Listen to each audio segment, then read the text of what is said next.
Hello，大家好，我是翻译本片的阿达。在影片正式开始前，先花15秒快速介绍本片大纲。在这期影片中，我会教你使用赤兔摆放支撑的技巧。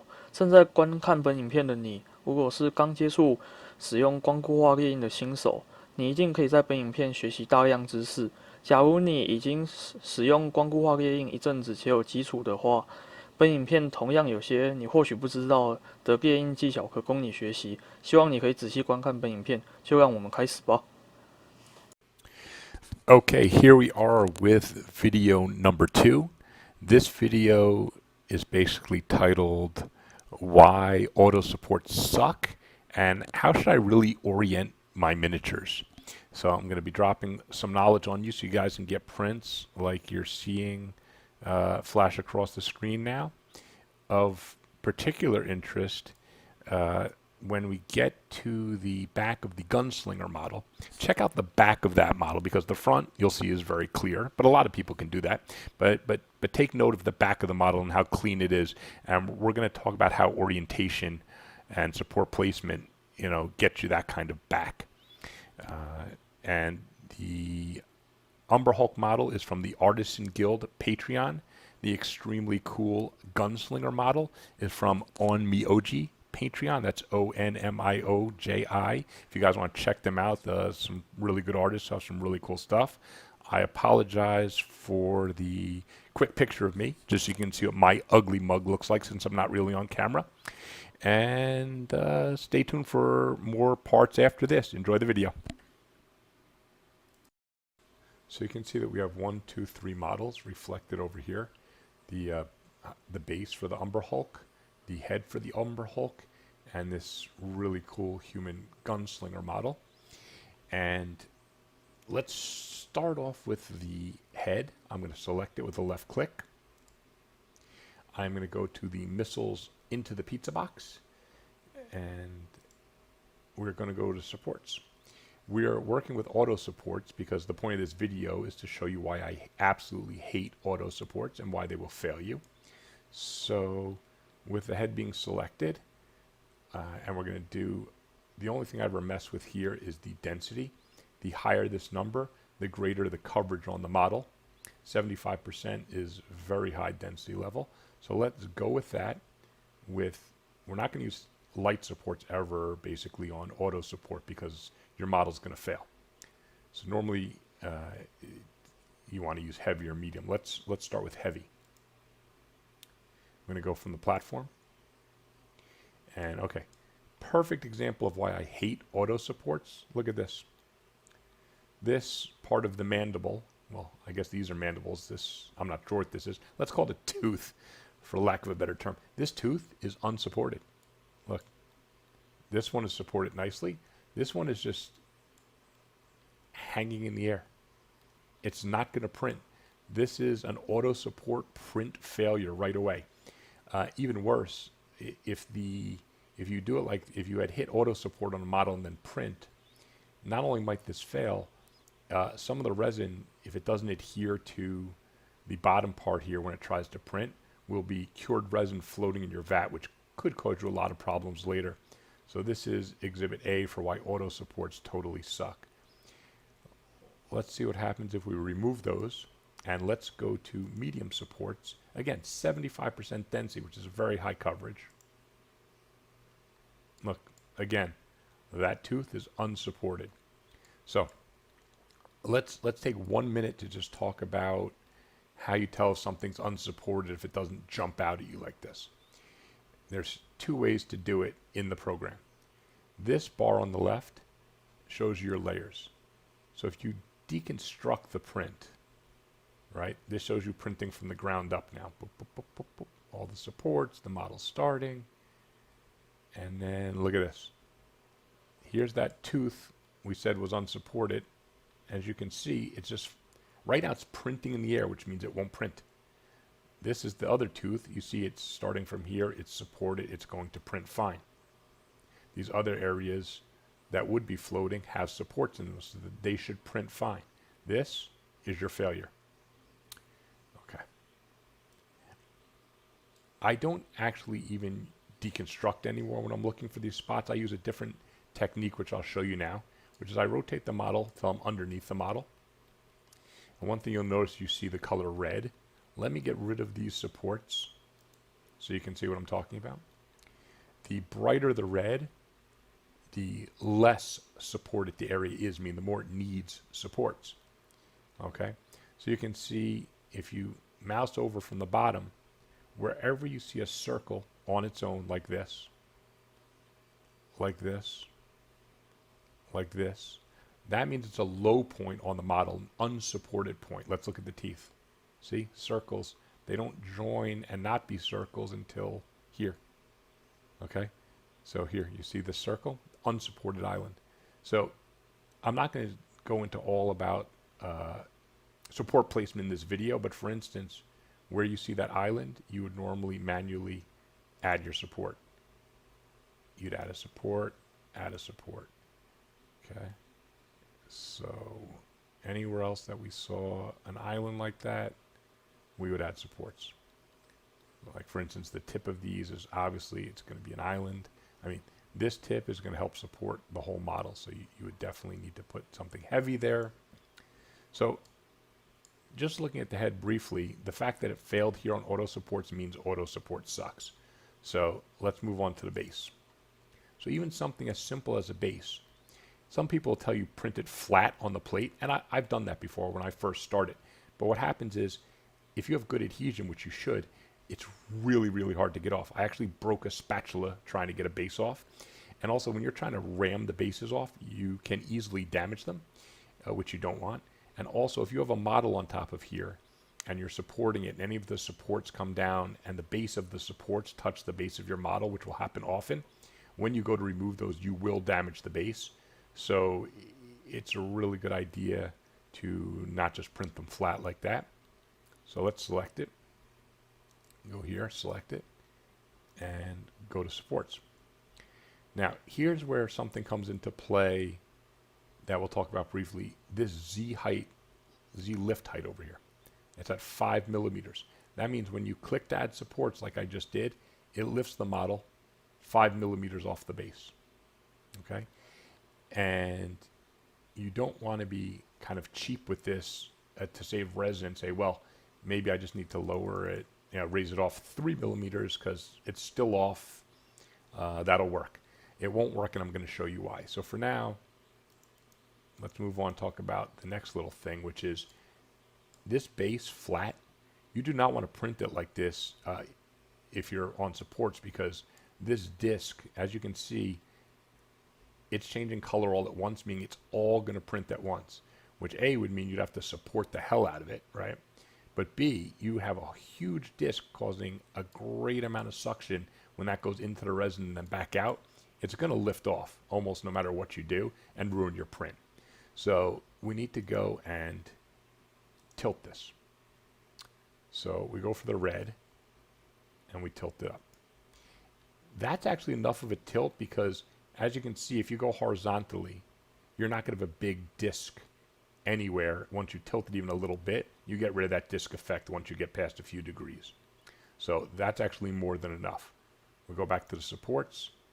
Okay. Now you can see there is a low point of the model.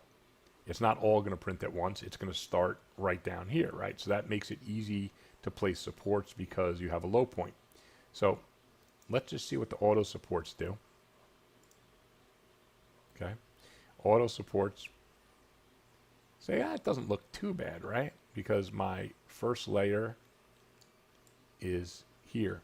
But if you actually look at it, the first support is a little far away considering this is going to print first. Look, this prints first. It's not supported.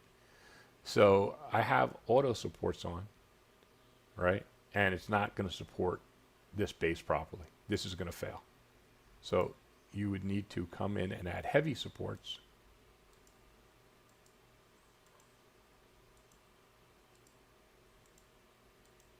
Now it won't fail. Because now we can look at it from this angle and you'll see the starting point of the model is supported. Now, one of the things that affects that is this Z lift height. So let me show you what I mean. First, we'll get rid of all the supports and start over. If you lowered your Z lift height, because you want to save some resin, have shorter supports, and say, why the hell do I need to lift this thing up in the air? Doesn't really make sense. But now watch. If we now do auto supports, there's not enough room, Chitubox doesn't believe, to put a support here the way the settings are, so it just doesn't put them. So if your Z lift height isn't large enough for any reason on a model and you auto support, it just won't support areas that need to be supported, and you have instant fail. Now, if we give it a lot of room to operate and move that Z height up to 8, it again comes closer, but you still see there's unsupported areas that are going to try to print when the print starts. So, auto support fail number 2. So failed on the head, now it's failing on the base. Okay.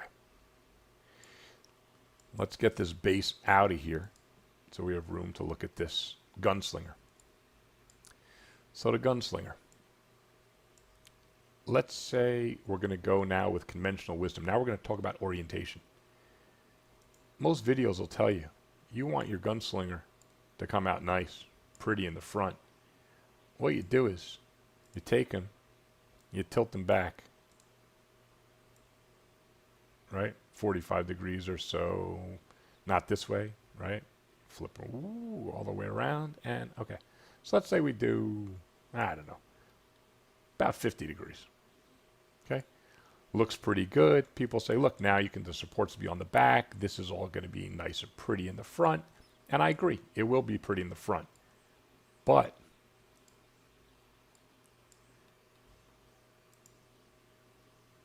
let's see what happens. Okay. The back of this model is going to look like absolute garbage. You're going to have holes, pit marks all over the place. And you say, well, is that so bad? Well, hell yeah, it's bad. You have a resin printer to get a good print.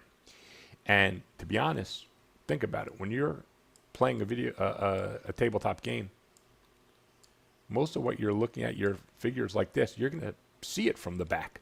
So you don't want the back to look like crap, just so the front can look nice.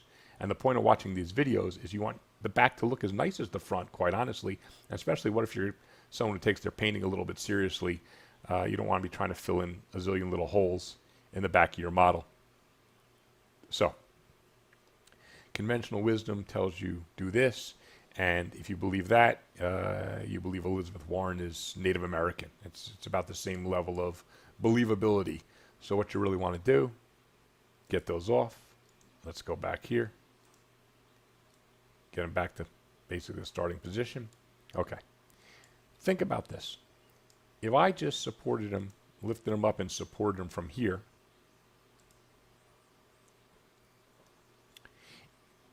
a lot of the holes you would see would be on the underside of the model. I mean, this is still going to look terrible if I do it like this. And part of the problem, if you try this, if the model's flat when you did it, look at the feet. The feet print all at once, but the supports only supporting a little portion of the feet. That means you're going to have a bunch of fail here. Okay, it's terrible. So again, auto supports are for the loss, not for the win. So this is where orientation comes into play. For me, I think if you want the best results, you tilt the model 10, 15 degrees. Just enough so that you create a lower point on the model that you can support the model from. Okay? Once you have it at this low point, and I'm not going to place all the supports because that's going to be the subject for another video, but let's just do a little bit. So I've got my heavies. I'm going down to the first point on the model, right? I'm using my mouse to go down the model and see where the first point is. Right here, boom. On this one, right here. So to make it strong, everything that's going to print at first, I want supported.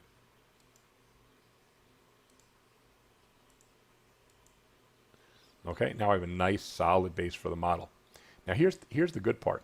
Instead of tilting the model 45 degrees and ruining the back of the model to support it, I can now place supports. Here's an island. Here's an island. I can place supports where you won't see them. So when I get the finished model, here's another island. When I get this finished model, you will not see these supports, okay? So the model is supported like hell. And down here is going to be a little bumpy and ugly, underneath the model. But do you care? No. Okay, here's another island. And now in here, there's no islands. It'll probably be okay. But since you can't see this, let's just support the model a lot more. It's a little overkill even, but you don't want a model to fail. There's no reason a model should ever fail like this. So what I might do when feet are thin, after I put all the heavies to make sure I have it secured, I might switch to lights or medium and then just say pepper the foot close to the edge but not touching the edge because I don't want to break the foot at all.